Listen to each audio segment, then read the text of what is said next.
عمرہ کا سیزن جیسے ہم سب جانتے ہیں دسمبر میں اسکولوں کی چھٹیاں ہوتی ہے. یہاں پر کئی سالوں سے اب ایک یہ مارکیٹ جنریٹ ہو چکی تھی کہ لوگ فیملیز لے کر عمرہ پہ چلے جاتے تھے. تو ہم نے بھی اسی طرح سے یہ پیکیجز کسٹمائز کرتے تھے اور ایک تو اس کو آسان اور بہت ہی سستا بنانے کی کوشش ہمارے اینڈ سے ہوتی تھی. ہم کسی حد تک یا بہت حد تک کامیابی ہو گئی اس سلسلے میں. لیکن 1-2 سالوں سے کچھ پریشانیاں جو آپ لوگوں نے بھی نوٹ کی ہوگی, ہم نے آپ کو بار بار آپ کو کانفیڈنس میں لے کر آپ کو اس چیز کی اطلاع دی تھی. وہ ایک مدینہ کی اکوموڈیشن کو لے کر وہاں پر چونکہ مدینہ کی توسیع ہو رہی ہے, سٹی کی توسیع ہو رہی ہے اور وہ بڑے پیمانے پہ اس کو اپ گریڈ کر رہے ہیں 2030 ویژن کے تحت. تو اس سے جو اکوموڈیشن کی قلت وہاں پر پیدا ہو گئی.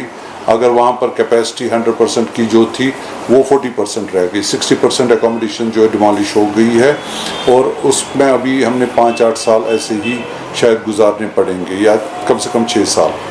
تو یہ ایک بہت بڑا ایشو پچھلے سالوں میں آ گیا. اس کو اوور کم کرنے کے لیے ہم نے اس سال یہ فیصلہ کیا کہ مدینہ کی جو ڈیوریشن ہے, نمبر آف ڈیز ہے, اس کو ہم کم کریں گے. تو اس کو ہم نے بہت ساری چیزیں مطلب مد نظر رکھ کے بہت سارے پہلو جو ہیں اس کے, لوگوں کا جذبات, لوگوں کا محبت اس جگہ سے, تو اس سب چیزوں کو کنسیڈر کرنے کے بعد اور ساتھ مین جو ہمارے پاس بجٹ کا جو ریسٹرین تھا کہ اس کو زیادہ نہ جائے, 4 نائٹ سے 5 نائٹس ہم مدینہ میں دے پائیں گے لوگوں کو اس بجٹ میں. جو ہم اکانومی پیکیجز کرتے ہیں میرے خیال سے 1,30,000 کے آس پاس ہوتا ہے یہ پیکیج ہمارے. تو وہ پیکیجز ہمارے اس میں ہم 4 یا 5 نائٹس مدینہ دے سکیں گے, اس سے زیادہ نہیں دے سکیں گے. اس سے زیادہ ہو سکتا کوئی گروپ آرگنائز کرے, وہ زیادہ پیسہ لوگوں سے لے کریں, ہمیں اس میں کوئی دقت نہیں ہے. لیکن یہ جو اکنامیکل پیکیجز ابھی چل رہے ہیں یہ 4 یا 5 نائٹ سے زیادہ نہیں ہو سکتا. یہ ایک ایشو تھا جو اس سال آنے والا تھا. لوگ شاید اس سے اریٹیٹ ہوتے, تو ان کو ہم قبل از وقت پہلے ہی اطلاع کریں گے کہ شاید آنے والے منتھس میں اس طرح کی کنڈیشن وہاں پر ہوگی مدینہ منورہ کے اندر. دوسرا مسئلہ تھا مکہ میں ابھی ہمیں جو دقت نہیں تھی, قلت نہیں تھی اکوموڈیشن کی. تو بہت ساری اکوموڈیشن آپشنز اویلیبل تھے بجٹ کلاس کا.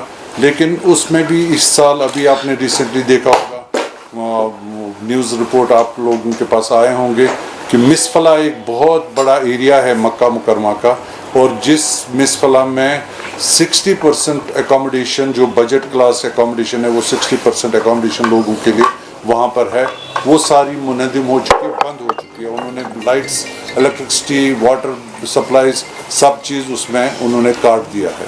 تو اس وجہ سے مکہ بھی ٹائٹ پوزیشن پہ آ گیا. تو اس کو ہم, لیکن کچھ جن لوگوں کی مسفلا میں اکوموڈیشن ہے ان کے ساتھ دقت آ سکتی ہے. ان کو ہم بول رہے ہیں کہ ریوامپ کر کے اس کو دوسری جگہ پہ چینج کریں, وہ لوگ کر رہے ہیں اس چیز میں. تو ان چیزوں سے ہم جلج ہی رہے تھے, ان چیزوں کو ہم سیٹل کر ہی رہے تھے. تو ایک اور بہت بڑا ایشو جو ہمارے سامنے آ گیا وہ انڈیگو کا آ گیا. آپ نے دیکھا 2-2.5 ہزار فلائٹس کینسل ہوگی, لیکن ابھی اللہ کا شکر ہے کہ انٹرنیشنل فلائٹس پہ ابھی اتنا اثر نہیں ہوگا. لیکن چونکہ ہم خالی انٹرنیشنل نہیں یوز کرتے ہیں, جب بھی ہم عمرہ پہ جاتے ہیں ہم ڈومیسٹک پلس انٹرنیشنل یوز کریں گے, کیونکہ ہمارے پاس ڈائریکٹ ایئرپورٹ ہے نہیں. ہم کئی بار پچھلے 10-15 سالوں سے گورنمنٹ کو لگاتار ریکویسٹ کر رہے ہیں, چاہے وہ یو ٹی گورنمنٹ ہو, اسٹیٹ گورنمنٹ تھی یا پھر یونین گورنمنٹ ہے, جو منسٹرز ہیں ان تک بات پہنچائی, ریکویسٹ کیے کہ ہمیں یہ ایئرپورٹ جو سری نگر انٹرنیشنل ایئرپورٹ آپ نے نام اس کا رکھا, اس کو اب انٹرنیشنل کر دیجئے. کیوں اس میں کیوں اتنی دقت آ رہی ہے؟ شاید ہم اس مصیبت میں نہیں پھنس جاتے جو ابھی کئی دنوں سے ہمارے کئی گروپس جو ہے وہ نہیں فلائی کر پائے, جس کی وجہ سے ان کی آن ورڈ جرنی جو تھی وہ بھی کینسل ہو چکی.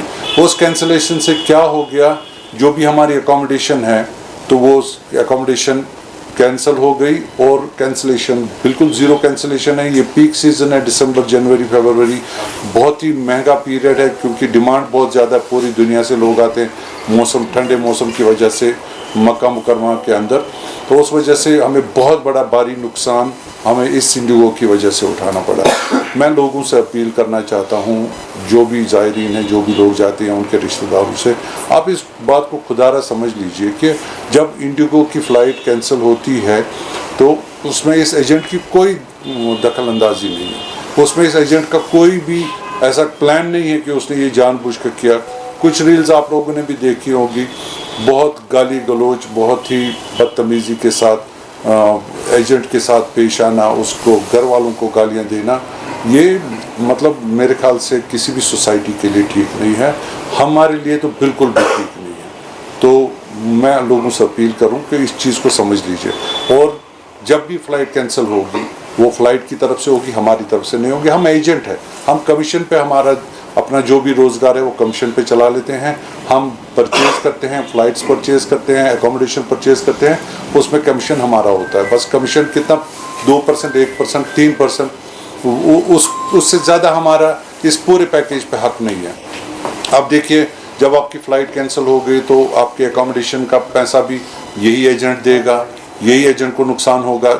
فلائٹ میں ٹائم آ گیا, پیمنٹ نہیں دے رہے ہیں ابھی, وہ اس کا بھی پریشانی اسی کو اٹھانی ہے. تو اس میں کوآپریٹ کرنے کی ضرورت ہے. 3 نائٹس کی ریٹینشن کے بعد, مطلب 3 نائٹس وہ کینسل کریں گے, جو بھی ہمارے اکوموڈیشن گروپ کی ہوگی 3 نائٹس کینسلیشن ہوگی, وہ کینسلیشن ہر ایک پیسنجر کو دینی پڑے گی جب تک یہ فلائٹس کا کینسلیشن کا سلسلہ ہوگا. ایئر انڈیگو کا ہم لوگ ان کے ساتھ ہم لوگ دیکھ رہے ہیں کہ اس کو کیسے اوور کم کریں, لیکن بہرحال کسٹمر کو یہ برانڈ فیس کرنا پڑے گا. ڈیو ٹو انڈیگو کی فلائٹ یا کوئی بھی فلائٹ کینسل ہوتی ہے, لیکن ایجنٹ نہیں دے پائے گا. ہمارے لوگ اتنے بڑے آدمی نہیں ہیں کہ وہ 3 دن 4 دن کی اکوموڈیشن اپنی جیب سے دے سکیں. یہ ایک بہت بڑا ایشو تھا عمرہ کو لے کر, ابھی جو ریسنٹلی ہمارے ساتھ فیس ہو رہا ہے, ابھی چل رہا ہے. ابھی پتہ نہیں کب تک یہ مسئلہ حل ہو جائے گا فلائٹس کا, تب تک یہ اس چیز کو ہمیں دیکھنا پڑے گا. ایک اور ایشو ہے جو مجھے بہت اہم ایشو ہے, وہ 2026 کا حج. آپ لوگوں کو پتہ ہوگا پچھلے سال سے ایک نیا سسٹم سعودی حکومت نے انٹروڈیوس کیا ہے, حج کو ریلیٹڈ ایک نیا سسٹم انٹروڈیوس ہو گیا ہے. وہ پری بکنگ کرتے ہیں, یعنی جتنے بھی لوگ جانا ہے حج کا, 6 مہینے پہلے سارے فارمیلٹیز کمپلیٹ ہونی چاہیے, مینا کی جگہ, اکوموڈیشن, ایوری تھنگ. تو اس حساب سے جو ہمارے ڈیٹس تھے 9-10 دسمبر تک, 12 دسمبر تک ساری اکوموڈیشن کمپلیٹ ہونی چاہیے, اور 26 جنوری تک جو نوٹیفیکیشن ہے, 26 جنوری تک سارے پیسنجر لسٹ ہم کو وہاں پر بھیجنا ہے. اس کے بعد کسی بھی ٹائم وہ ہو سکے ویزا سسٹم بند کریں گے. تو میں لوگوں کو اپیل کرنا چاہتا ہوں, جن لوگوں کو حج پہ جانا ہے اور جانا چاہیے, جن لوگوں کو فرض ہو چکا ہے فوراً حج پہ جانا چاہیے, دیر نہیں کرنی چاہیے. تو ان کو فوراً مطلب اس بات کی کال لینی چاہیے اور ان کو بکنگ کرنا چاہیے, جہاں پر بھی جن کے ساتھ جن کو بک کرنا چاہیے, لیکن اس میں تاخیر نہیں ہونی چاہیے. اچھا, ایک اور بات میں جو بول گیا, ہم اکثر جو ہمارے گروپس جو جاتے تھے عمرہ پہ, تو ان کو مکہ سے مدینہ جب ہم لیتے تھے تو وایا بدر لیتے تھے. تو وہ بدر کمپلیٹلی کینسل ہو گیا, اس کو بین لگ گئی, سعودی حکومت نے اس پہ روک لگا دی, وہ نہیں جا سکتا. اگر کوئی جائے گا بھی اس کے ساتھ زیادتی ہو سکتی ہے. وہ جو انشورنس ہوتا ہے اس ویزا کے ساتھ, کچھ خدا نخواستہ کوئی ایسی انٹوورڈ انسیڈنٹ ہو گیا, وہ انشورنس آپ کو نہیں ملے گا, اور اس میں کانسیکوینسز بھی ہو سکتے ہیں. سعودی حکومت ڈپورٹ بھی کر سکتا ہے. اس لیے ایجنٹس کو اس بات کے لیے, ریاض الجنہ ایک اور مسئلہ ہے ہمارا. ریاض الجنہ پہلے جو نسوک پورے گروپ کو کراتا تھا, ابھی 10-15 دنوں سے وہ سارا سسٹم بیٹھا ہوا ہے, اس لیے اس کی کوئی گارنٹی نہیں. آپ اپنے پرسنل ایپ پہ نسوک ڈاؤن لوڈ کر کے ریاض الجنہ کی یہ جو زیارت ہے ریزرویشن کر سکتے ہو. ایجنسی کی طرف سے کوئی بھی گارنٹی نہیں ہے کہ وہ کریں یا نہیں کریں. اگر کریں گے تو آپ کے سامنے ہوگا, اگر نہیں ہوگا تو آپ سمجھ لیجئے کہ ان سے نہیں ہو پایا. وہ نسوک کا ہی مسئلہ ہے اس میں, تو آپ اپنا پرسنل نسوک ڈاؤن لوڈ کر کے کر سکتے ہو. اور طائف کا جو جانا تھا, طائف بھی بہت سارے لوگ لیتے ہیں, شاید اس پر بھی ریویو ہو رہا ہے سعودی حکومت میں, وہ بھی شاید بند کریں گے. اور اگر ایسا ہوا تو آپ لوگوں کے